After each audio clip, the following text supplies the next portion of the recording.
할렐루야. 간혹 우리 성도님들이 저에게 목사님은 그렇게 꾀꼬리 같은 소프라노 사모님하고 사셔서 얼마나 행복하시겠어요 그러셔요. 그렇을까요? 예. 제가 지금 고백하기로 저는 저희 집사람 성악을 잘하고 목소리가 꾀꼬리 같아서 꼬셔서 사는 거 아니에요. 사랑해서 살아요. 진짜예요. 그러면 예를 들면 오늘이라도 저희 아내의 목소리를 하나님께서 가져가셨어. 그럼 저는 저희 집사람을 버릴까요? 아니요. 저는 제 마음 지켜요. 그래서 토론토 8년 생활에 있어서 한눈 팔지 않고 살았어요. 만약에 제가 사랑하는 아내를 놓고 마음이 변한다, 저는 깡통을 차거든요. 네. 마음을 지키는 게 그래서 중요한 거예요. 저희 사랑하는 어머님이 45세 혼자가 되셨어요. 하루 이틀 3일 밥을 못 드셨어요. 그런데 옆에 있는 육촌 당숙 아저씨가 밥 먹어. 마음 놓지 마. 애들하고 살 생각해야 될 거 아니야. 마음 그렇게 놓으면 큰일 나. 그래서 어거지로 밥을 먹이셔서 지금까지 계신 거예요. 마음을 놓으면 안 돼요. 우리가 믿는 믿음 생활도요, 이러한 환경, 저런 환경, 이러한 어떠한 경우, 저러한 경우에도 마음을 놓으면 안 돼요. 그 마음을 놓았을 때 누가 기다리고 있어요? 사탄 마귀가 잡아먹으려고 기다리고 있는 거예요. 그러므로 하나님의 말씀 속에서 이런 말씀이 나오는 거예요. 마음을 다하고 뜻을 다하고 힘을 다하여 내 여호와 하나님을 사랑해라. 여러분들의 부부관계도 마찬가지고, 여러분의 자녀의 교육도 마찬가지고, 여러분들의 신앙생활도 마음 잘못 먹으면 누가 집어가요? 사탄이가 집어가요. 그러므로 오늘 아침 여러분께 담임 목사가 드린 말씀은 무엇보다도 마음을 꼭 지키는 여러분들 되시기를 부탁을 드립니다. 결심했던 마음을 지키는 것과 지키지 못하는 건 여러분 한순간이에요. 여러분 10km라도 20km라도 오래 달리기 해본 적 있으신가요? 저는 10km 오래 달리기를 자주 했어요. 5km쯤 되면 다리가 저에게 소리를 질러요. 그만 가. 왜 밥 먹고 이 짓을 하고 있는 거요? 그냥 쉬어. 다리가 소리를 질러요.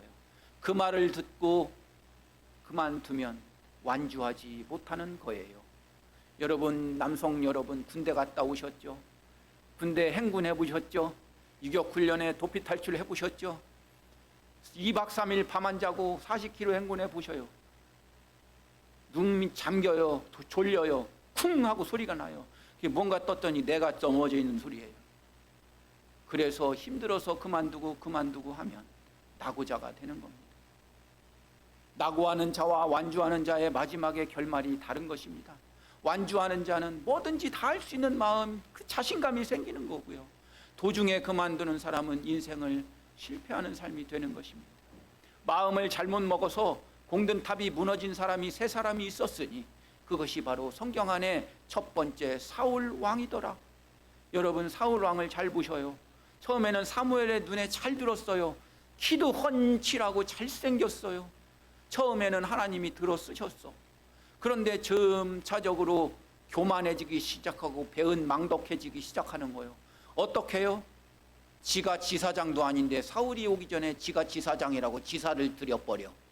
그러니까 사울왕이 승질이 나가지고 너 혼자 다 해먹어. 그러고 다시 돌아간 거 아니요? 사울왕이 그렇게 배은망덕한 거 아니요? 후기 말려내.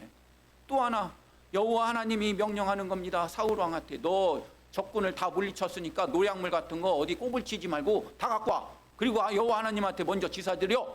그랬더니 사울왕이 내가 짬밥이 얼만데 뭔 소리 하는 거요? 나도 힘들어요. 나도 내 것 좀 챙겨가시오. 그러다가 들켜가지고 혼나는 거요. 공든탑이 무너진 인생이 바로 사울왕의 인생입니다. 사랑하는 여러분, 아히도벨이라고 하는 모략자가 있었습니다. 삼국지로 말하면 제갈량이에요. 다윗 왕의 오른팔이었습니다. 이 아히도벨은 얼마나 총명하고 명석한지 다윗에게 이 조언을 해주고 저 조언을 해줘서 전쟁하는 족족 다 이겼어요. 그런데 이 아히도벨이 말년 이후에 마음이 변절하더라. 자기 아들 압살롬에게 붙어버려. 그래서 아들이 아버지를 반란을 하는데 아들 편을 들고 반역을 행합니다. 결국 아히도벨은 패하고 저 스스로 자살하는 말년을 겪습니다. 공든탑이 무너진 아히도벨의 인생인 것입니다. 여러분들이 잘 아시는 예수님의 12제자 중에 하나인 가롯 유다는 어떻습니까? 영어 성경에 보면 가롯 유다를 가롯이라고 나오지 않아요. 이스카리ot이라고 나와요. 여러분 이사야 선지자 알죠? 이사야 선지자도 우리 한국 사람은 이사야 하는데 외국 가가지고 미국 가서 이사야 선지자 알아요? 하면 그 사람들 다 몰라요. 아이사야라고 해야 돼요. 아이사야. 예레미야도 제레마야라고 해야 그 사람들 알아들어요. 제레마야. 이렇게. 유다 여러분 잘 생각해 보세요. 제일 믿는 사람한테 돈을 맡기는 거예요. 그렇죠? 제일 믿는 사람한테 총무를 주는 거예요. 제일 믿는 사람한테 회계를 주는 거예요. 처음에 가롯 유다가 얼마나 믿었으면 예수님이 돈 맡어 그렇게 했겠어요. 그런데 잘 보세요. 어떤 여인 하나가 향유갑을 깨트려 예수님의 발을 머리털로 씻는데 거기서 한마디 짓거린 사람이 가롯 유다요. 뭐라고요? 여인이요. 그거 왜 아까운데 사회봉사비에 내야지 그걸 왜 내부리는 거요? 지돈같이. 가롯 유다는 그 이후로 돈으로 변절되는 거예요. 그래서 결국은 은삼십냥에 예수님을 팔아버리는 거예요. 공든탑이 무너진 인생 세 번째 인물이 가롯 유다였더라. 사랑하는 여러분, 오늘 아침에는 이 마음을 다 잡읍시다라고 하는 말씀을 가지고 은혜를 받아보고자 하는 겁니다. 그런데 여러분, 이 세 사람이 사실은 문제가 아니에요. 누가 문제요? 그 사람이 나요, 나. 여러분은 아닌 것 같이 이렇게 쳐다보지 마세요. 다 똑같은 게 우리예요. 여러분, 사람의 마음이 얼마나 교만한 줄 아세요? 엊그저께 옛날에 막내 아들 용돈을 한 달 용돈을 안 주다가 용돈을 주기 시작했어. 한 달에 10만 원을 주기 시작했어요. 그랬더니 우리 사랑하는 아들이 우리 아빠 최고. 와, 이런 아빠는 나는 생전 처음이다 하는 거예요. 막 기똥찬 우리 아빠라는 거예요. 한 달 후, 아빠 10만 원이 돈이요? 15만 원은 줘야 될 거 아니요? 이렇게 마음이 변하는 거예요. 나쁜 놈.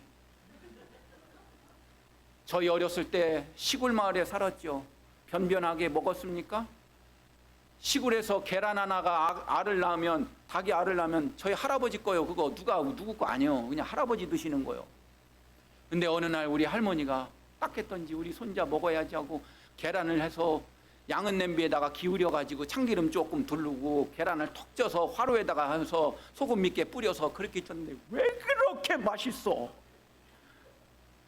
오늘 아침 아내가 계란을 쪄줬는데 그렇게 맛이 없어. 그 맛이 아니요. 그 맛이. 응? 여러분, 우유? 우리 언제 우유 먹어봤어요? 나 초등학교 때 서울우유 유리병 처음 나왔어. 톡 쳐갖고 이렇게 먹는 거. 얼마나 고소한지. 근데 지금 유기농 우유 먹어도 그 맛이 안 나. 뭐가 변한 거요? 우유가 변한 거요? 내 입맛이 변한 거예요. 잘 먹고 잘 살아서. 내가 변한 거예요. 내가. 초등학교 때 짝꿍이 있었습니다. 얼마나 예쁜 소녀였든지 결혼을 하고 싶었습니다. 그래서 캐나다에서 들어오고 그녀를 만나려고 세종시 고향에 갔어요. 거기 농협 상무라고 그래서. 그랬더니 뚱뚱 살쪄 있고 똥배 나와 있고 식사하는데 꺽꺽거리고 머리털은 다 번개 맞아 있고 안 만나는 게 나섰어. 변하는 게 인생 아닙니까? 여러분, 처음에는 고맙다가 오랜 후에 감정이 안 좋으면 그 고마움을 서운함이나 비판하는 거리로 변경할 때도 많죠. 그렇죠? 어떤 사람에게 처음에는 짜장면을 사줘요. 그러면 고맙다고 이렇게 맛있는 짜장면을 사줬냐고 하다가 기분 나쁘고 서운한 일이 생기면 탕수육도 안 사주고서 뽑네? 이렇게 얘기합니다. 어떤 사람이 200만 원을 꿔달라고 합니다. 그런데 100만 원밖에 없어. 그래도 100만 원 꿔줄게. 그래도 빌려줄게 했지만 나중에 갚지 못하니까 그까지 적은 돈을 꼭 받으려고 그래? 이렇게 얘기하는 게 인간이에요. 교회를 떠나는 사람들의 심리도 마찬가지입니다. 마음에 안 들어서 교회를 떠나지만 다른 모든 변명들을 달면서 좋지 않게 떠나요. 교회에 스크래치를 남기고 떠나는 겁니다. 기도 생활도 하지 않고 헌금 생활, 11조 생활도 하지 않는 사람이 자기가 적응하지 못하고 자신의 부족함은 모르고 어떤 집사가 어떻다고, 어떤 권사가 어떻다고, 담임 목사 설교가 개떡 같다고 하면서 떠나는 이유를 100가지를 넘게 돼요. 그러면 다른 교회 가면 잘하냐? 그 모양 그 꼴이요. 이렇게 사람이 마음이 교만한 거예요.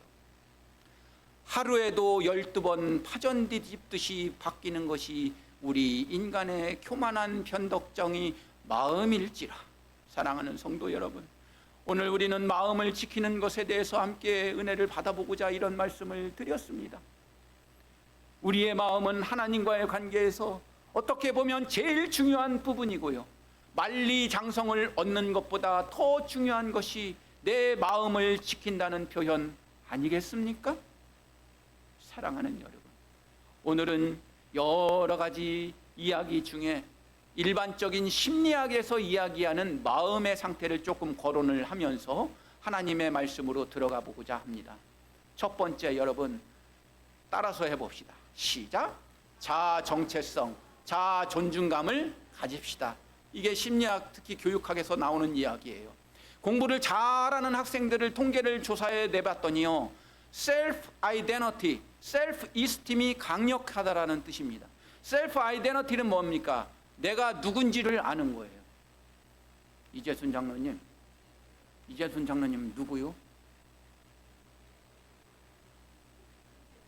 이재순 장로님은 하나님이 제일 사랑하는 하나님의 딸이에요. 이게 확립되는 게 자아 정체성이란 말이에요. 나 같은 것이 뭔데요? 나는 태어난 것도 변변치 못하고, 나는 별 볼 일 없고 등신 같고 바보 같고, 나는 죽지 못해 살아요. 그러면 자아 정체성이 없는 거예요. 내가 어떻게 해서라도 하나님이 사랑하는 사람으로 태어났다. 여러분, 의학적으로 말이죠, 엄마하고 아빠하고 결혼해서 아기를 낳잖아요. 아빠 씨가 5만 마리에다가 엄마 계란 하나가 붙어서 그 중에 하나가 수정돼서 우리가 나온 거예요. 5만 대 1, 여러분 그 모양 그 꼴로 사시더라도 5만 대 1을 경쟁률을 이기고 여러분 이 세상 나오신 거예요. 어떻게 살아온 인생인데. 그렇죠? 그러므로 여러분 얼마나 소중한 사람입니까? 그러므로 나를 사랑하고 내가 누구인지를 확립하는 마음을 가지시는 여러분들 되시기를 부탁을 드립니다. 두 번째입니다. 근심 걱정에서 벗어나야 됩니다. 사랑하는 여러분, 근심 걱정은 영어로 worry 또는 anxiety라고 하거든요. worry라고 하는 뜻은 무엇일까요? 우리가 옛날 시골에 돌아다니는 똥개 부르는 worry 그게 아니에요. 그 worry가 아니라 특정한 문제나 상황에 대한 불안감이에요. 우리 집에 있는 꿀단지가 깨지지는 않을까? 내 사랑하는 아이들이 학교를 가다가 넘어져가지고 무릎이 깨지지 않을까? 그렇게 걱정하는 걱정이 worry예요. 이거보다 좀 더 심하게 걱정하는 것이 anxiety라고 하는 것이죠. 여러분, 제가 여러분들에게 여쭤볼게요. 여러분들 자녀가 계세요? 1cm 더 컸으면 좋겠어요. 2cm 더 컸으면 좋겠어요. 여러분, 근심 걱정한다고 걔들이 커요? 근심 걱정한다고 크냐고요? 근데 왜 근심 걱정해요? 왜 쓸데없는 걱정을 하셔? 여러분들이 무슨 걱정을 하면 그거 해결돼요? 안 돼요. 그러니까 다시 마음을 먹으시고, 하나님께서 그 대신 근심 걱정하지 말고 뭐를 주셨어요? 기도해라. 기도해라. 그 깊은 기도 속에서 우리가 원하는 기도 내용을 하나님이 들어주시던 들어주시지 않던 그 기도하는 속에서 근심 걱정이 사라진다는 뜻이에요. 그러므로 사랑하는 여러분, 여러분들이 근심하시고 여러분들이 걱정하신다고 무엇이 이루어진다면 하십시오. 그러나 그렇지 않아요. 여러분 근심 걱정하시죠? 담임 목사 설교를 찰떡같이 하게 하여 주시옵소서. 근심 걱정하시죠? 해봤자요. 나는 나요. 어디서 근심 걱정을 하셔? 세 번째입니다. 목적이 있는 마음을 갖고 사십시오. 뭐라고요? 목적이 있는 마음. 다시 한번 여쭤봅니다. 이재순 장로님, 맨 앞에 있어서 타겟이에요. 장로님, 왜 살아요? 지금 막 내가 읽었어. 뭐냐면 마지못해서 살아요. 아니에요. 여러분, 목적이 있는 삶을 사시라는 거예요. 여러분, 왜 태어났고 왜 사셔? 저쪽에 길거리에 있는 믿지 않는 사람들은 뭐라고 대답하는 줄 아세요? 죽지 못해 살아요라고 그래요. 우리 기독교인들은 그런 고백이 나오면 안 돼요. 여러분, 왜 사십니까? 물어봤을 때 하나님이 나를 사랑해서 살고 그 사랑을 받고 사랑을 주면서 살으라는 목적으로 사는 겁니다. 우리 인간은 사랑받고 사랑 주는 목적이 있는 거예요. 사랑하는 여러분, 이러한, 물론 이거 말고 다양한 목적들이 있으세요. 여러분들 그런 목적을 놓고 기도하면서 살아가시는 여러분들 되시기를 부탁을 드립니다. 네 번째 말씀드리는 것은 뭡니까? 편협주의, 고정관념의 마음에서 빨리 벗어나세요. 편협주의라는 게 여러분 뭔지 아세요? 한문 그대로 narrow mindedness and bigotry라고 그래요. 속이 좁어. 밴댕이 소갈머리요. 속이 좁단 말이에요. 가끔 우리 아내가 저한테 그래요. 밴댕이 소갈머리라고. 저는 지금 고백합니다. 사실 저희 아내가 더 넓어요. 마음이 넓어요. 저는 한번 삐지면 10달 동안 안 얘기하는데 그걸 풀어주는 게 저희 아내예요. 그러니까 감사하게 살아요. 편협주의가 뭡니까? 소갈딱지가 없는 거예요. 그냥 옆에 집사만 보면 싫어. 옆에 권사만 보면 그냥 비기 싫어. 무슨 얘기만 하면 그냥 팽팽거리. 이 편협주의요. 소갈딱지가 없이요. 고정관념은 뭐예요?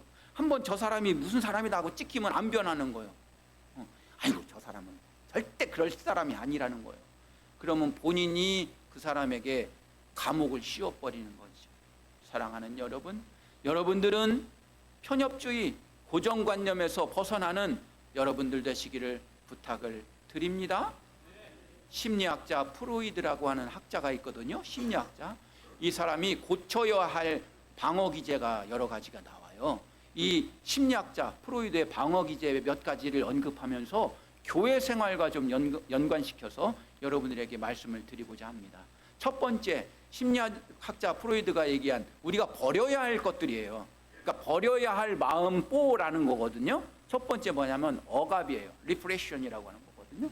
이 마음이 뭐냐면 어릴 때부터 양육되는 과정 속에서 엄마 아빠가 너무 윤리적으로 억압을 시켰어. 막 이래서는 안 돼. 막 도덕적인 여자로 남자로 막 키우는 거야. 아이를 이러면 안 돼, 저러면 안 돼, 막 이렇게 해요.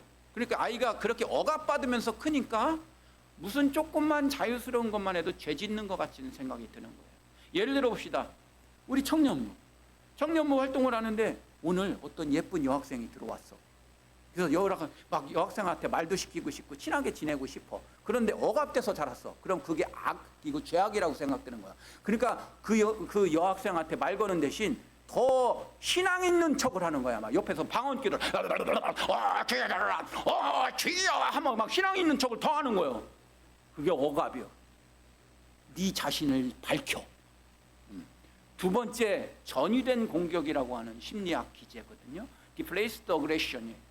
이게 뭐냐면 한 불만의 이유가 다른 불만으로 전염되는 거예요. 예를 들어봐요. 우리 옛날에 LA 폭동이 있었죠. 흑인들이 폭동했는데 우리 아시아인들 대신 공격해버리는 거예요. 전이 공격이에요. 네로 황제의 기독교인 화형도 마찬가지고, 히틀러가 유대인 학살하는 것도 마찬가지예요. 왜 히틀러가 유대인 학살했는 줄 아세요? 역사서에 보면 히틀러 엄마가 유대인들한테 몹쓸 짓을 당한 걸 봤어요. 그래서 그런 거예요. 목사의 한 면이 싫으면 다 싫어 보여. 여러분 그렇게 저가 보이시나요? 그럼 전이된 공격 오염된 거예요. 목사의 한 면이 다 싫으면 걸음걸이도 다 싫어 보여. 밥 먹는 포스도 다 싫어 보여. 설교하는 것도 은혜가 하나도 안 돼. 그냥 빨리 끝내라 막 이래. 그게 전이된 공격. 세 번째, 반동 형성입니다. 뭡니까? 여러분 낙태하려던 아이가 있어요.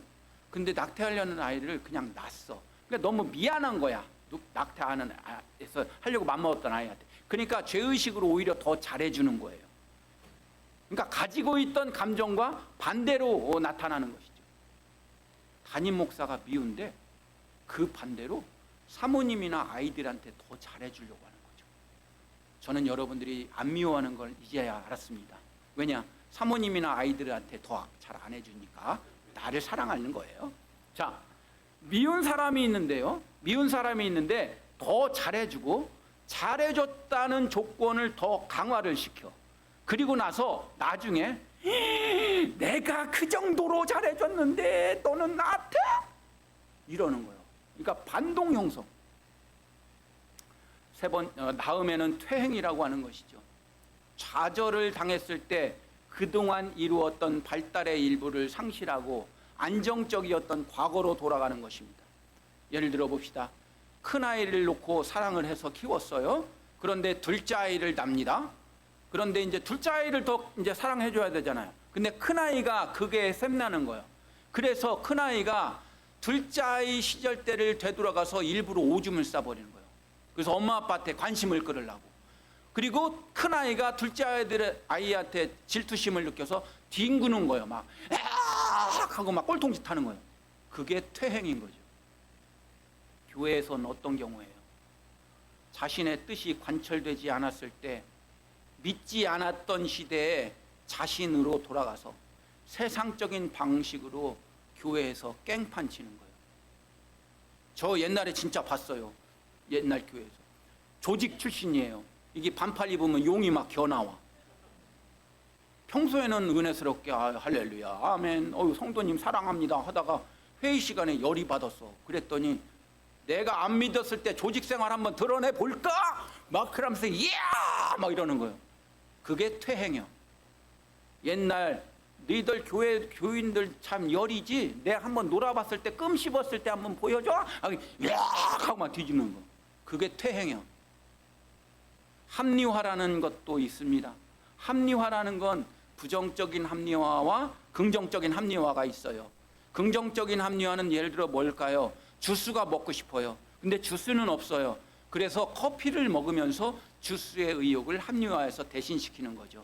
그런데 부정적인 합리화는 뭡니까? 자신의 실수를 덮으려고 합리화하는 거예요. 예를 들면 건강에 해로운 음식을 드시면서 나는 오늘 너무 바빴으니까 이 정도는 괜찮아 라고 합리화하는 경우예요. 긍정적인 합리화를 예를 들어 봅시다. 헌금은 하기 싫어. 헌금하기 싫은데 불의웃, 교회 관리비, 식사 준비비로 이 돈이 쓰이니까 그냥 내자. 그게 긍정적 합리화예요. 그런데 부정적 합리화는 뭔지 아세요? 헌금 내기 싫으니까 현대교회의 부정적 헌금 유형을 죄다 밝혀내려고 그래. 모든 헌금이 담임 목사가 다 챙긴대야. 그랬으면 얼마나 좋아. 대형교회 목사들의 월급이 왜 그렇게 많냐는 거예요. 왜 대형차를 타고 댕기냐. 그러니까 나 하나 헌금 안 해도 된다 라는 게 부정적 합리화예요. 투사라는 것도 있습니다. 투사라는 건 뭡니까? 내 감정을 다른 사람한테 투사시키는 거예요. 전이시키는 거죠. 내가 교회 늦게 일어나가지고 교회에 늦게 온 거예요. 그죠? 내가 늦게 일어나서 교회에 늦게 왔는데 신호등 탓을 하는 거예요. 교통난 탓을 하는 거예요.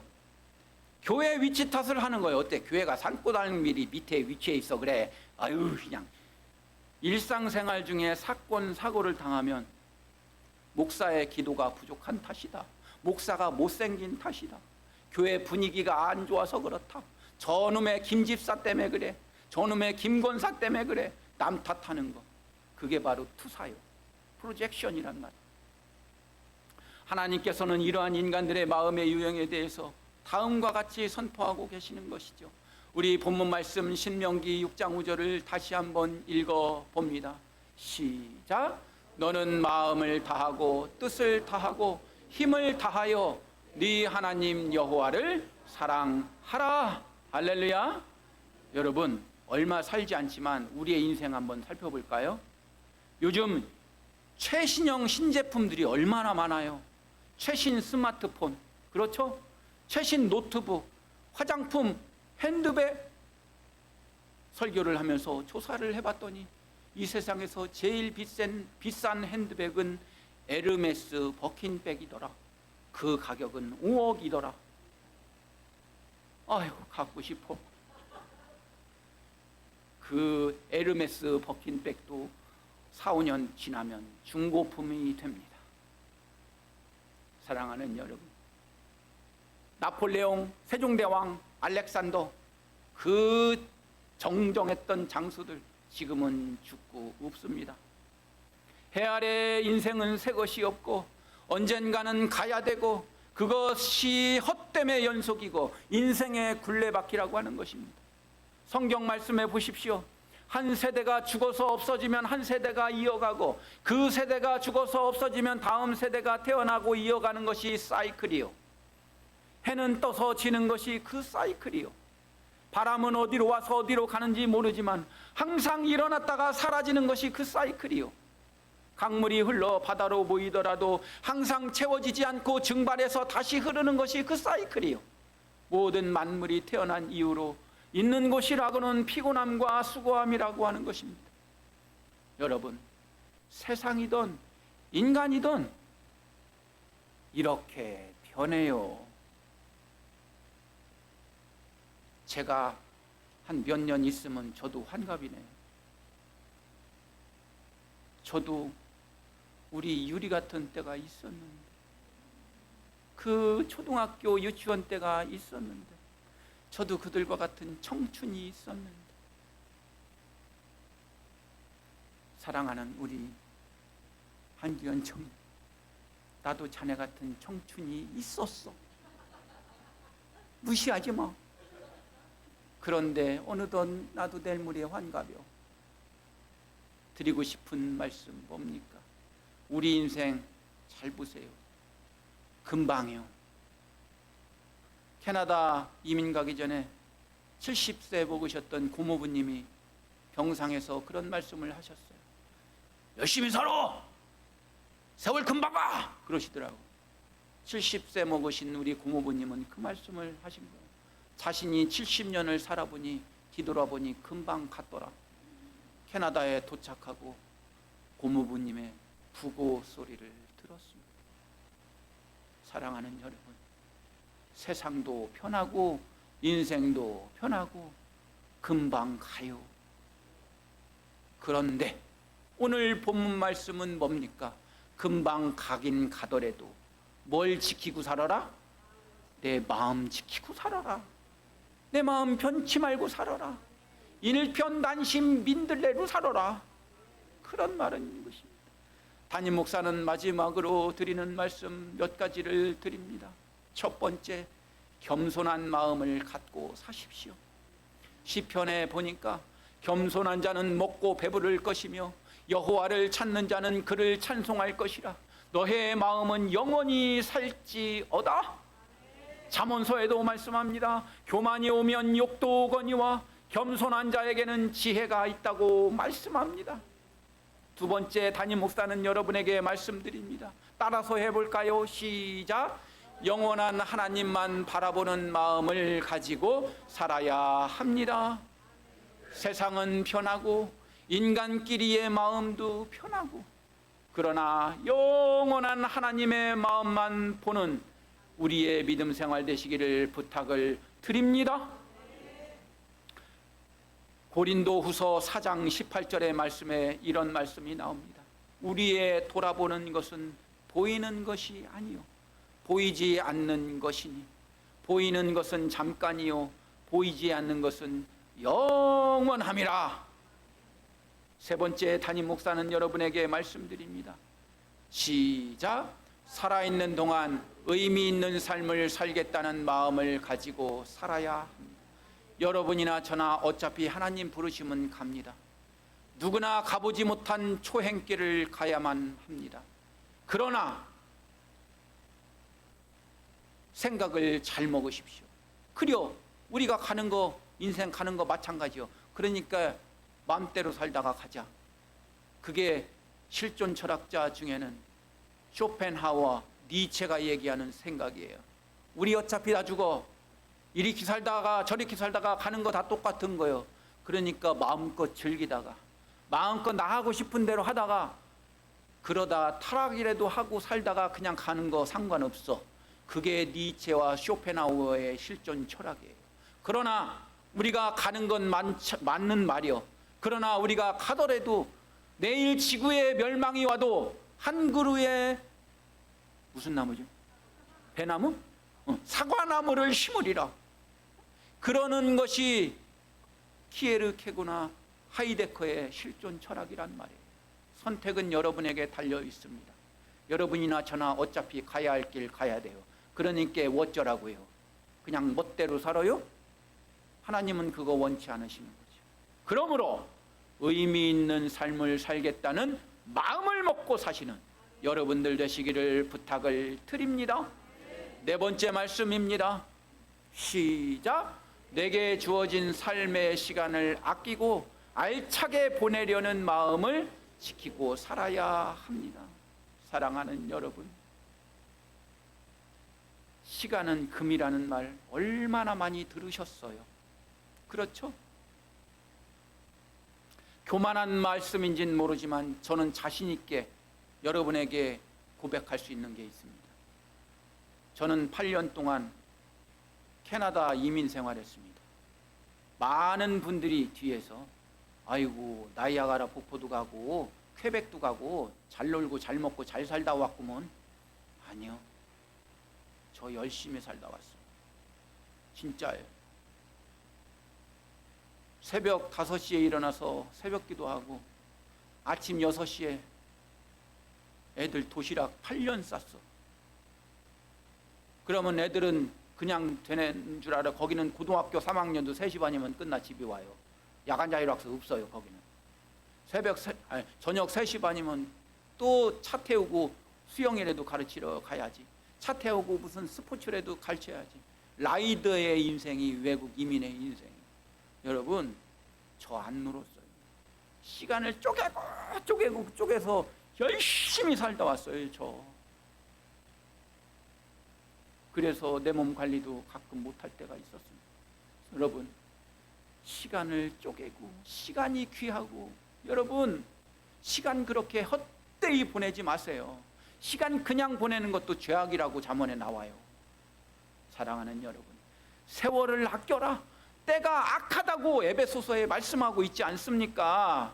사랑하는 여러분, 시간을 아끼고 쪼개고 하나님께 주어진 24시간 24K라고 생각해 보세요. 24 골드예요. 24 금이란 말이요. 하루하루 그 소중하게 지내는 여러분의 마음이 되실 수 있도록 부탁을 드립니다. 마지막 말씀입니다. 따라서 해보실까요? 시작. 변함없는 마음을 갖고 삽시다. 여러분, 변절하지 마세요. 변하지 마세요. 저 부임할 때 저를 사랑했는데 지금은 왜 안 사랑해요? 여러분 마음이 변하신 거요? 옛날에 유명한 해운대 바닷가에 해난 구조대가 세워졌어요. 그래서 수영하는 사람들이 익사하지 않도록 해난 구조 요원들을 파견했죠. 하루 이틀 지나면서 수영을 하다가 죽으려는 사람이 많이 구해지고 건져집니다. 10사람, 20사람, 30명 구해집니다. 그러다 보니 구출함을 당한 사람들이 너무 해난 구조대가 고마워서 1년에 한 번씩 와서 해난 구조대에게 감사의 표시도 하고 음식도 싸가지고 와서 파티를 엽니다. 100명, 200명, 300명 구출받는 사람들이 늘어납니다. 그랬더니 많은 사람이 늘어나면서 야, 1년에 한 번은 너무 드문드문요. 한 달에 한 번 하자. 아니야, 일주일에 한 번 하자. 그래서 구출받은 사람들이 해난구조대 센터에 가서 감사함의 파티를 엽니다. 그 시간 밖에서 빠져 죽는 사람은 늘어납니다. 해난구조대의 마음이 변한 것입니다. 우리는 변치 않는 하나님의 마음을 갖는 저와 여러분 되시기를 부탁을 드립니다. 사랑하는 여러분, 우리는 때때로 하나님께 기도해요. 뭐라고요? 주여 힘을 주시옵소서 라고 기도하지만 하나님은 더 어려움에 직면케 하십니다. 그래서 우리의 마음은 변해요. 그러나 그 속에서 강해지는 힘을 주셨음을 느끼면서 변함없는 하나님을 고백해야 합니다. 우리는 때때로 하나님께 지혜를 구하지만 해결해야 할 문제들을 더 주십니다. 그래서 우리의 마음은 변하고 투덜거립니다. 그러나 그것을 통해 지혜를 얻게 하신 변함없는 하나님을 고백해야 합니다. 우리는 가끔 용기를 달라고 기도하지만 하나님은 극복해야 할 위험들을 더 많이 떨어뜨려 주십니다. 그래서 우리 마음은 변하고 승질이 납니다. 그러나 그 극복하는 과정에서 진정한 용기를 얻게 하신 변함없는 하나님을 찬양하는 것입니다. 우리는 항상 사랑을 구했지만 재수 나쁘게 도움을 필요로 하는 사람을 많이 만나게 해주셔서 힘들게 하십니다. 들들 볶으시는 하나님, 그래서 우리 마음은 편합니다. 그러나 하나님은 사랑은 얻는 것이 아니라 베풀고 희생해야 함이 사랑임을 알게 하신 변함없는 하나님께 감사해야 합니다. 하나님은 변하지 않는데 내가 맘대로 해석해서 하나님이 변했다 하지만 정작 변하는 것은 우리 마음이 아닐까요? 변함없는 마음을 갖고 사는 저와 여러분 되시기를 간절히 축원합니다. 말씀을 마칩니다. 오늘은 마음이 변치 말자는 의미로 옛날 교회학교 어린이들이 불렀던 어린이 찬송을 부르며 마치도록 합니다. 여러분, 새끼손가락 고리 걸고 꼭꼭 약속해 하는 이 가사가 나오면 찬양을 하면서 옆사람 뒷사람하고 함께 진짜로 새끼손가락을 걸으면서 찬양해 보도록 합니다. 알으셨죠? 네, 우리 찬양 한번 해봐요.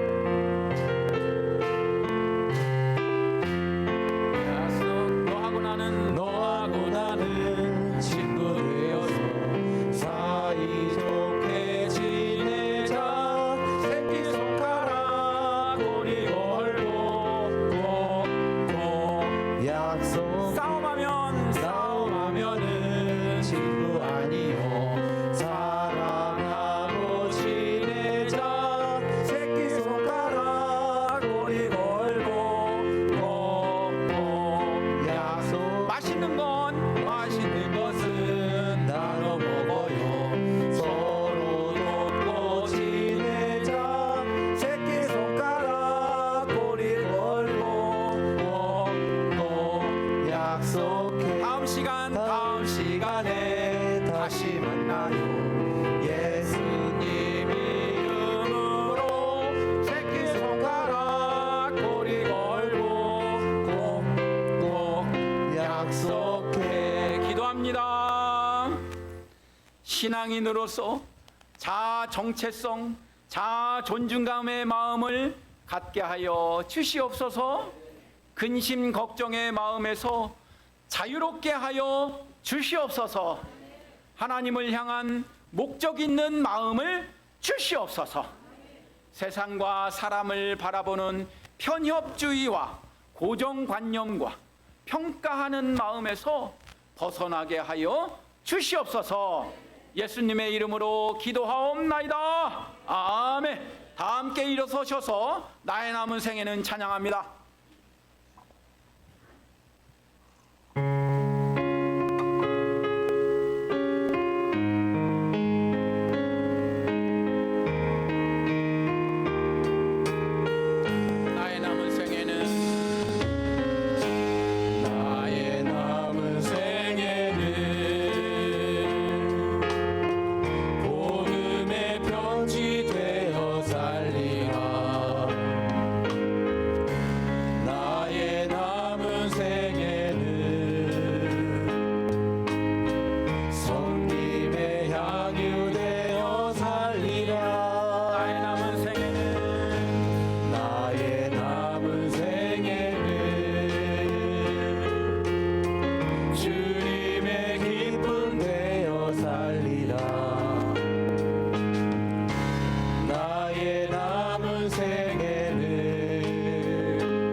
이제는 우리 주 예수 그리스도의 은혜와 하나님 아버지의 극진하신 사랑하심과 성령님의 내재하시고 감화 감동하시는 은총이 겸손한 마음을 지키고 살기 원하는, 하나님만 바라보고 마음을 지키는 자를 살아있는 동안에 의미 있는 삶을 살겠다고 마음 먹는, 내게 주어진 삶의 시간을 아끼고 알차게 보람있게 지내려는 마음을 먹기 원하는, 파전 뒤집듯이 변화무쌍한 변덕장 위에서 일평생 하나님을 향한 변함없는 마음을 갖기를 원하는 우리 교회 좋은 교회 성도님들의 머리 위에 지금부터 영원히 함께 하시기를 간절히 축원하옵나이다.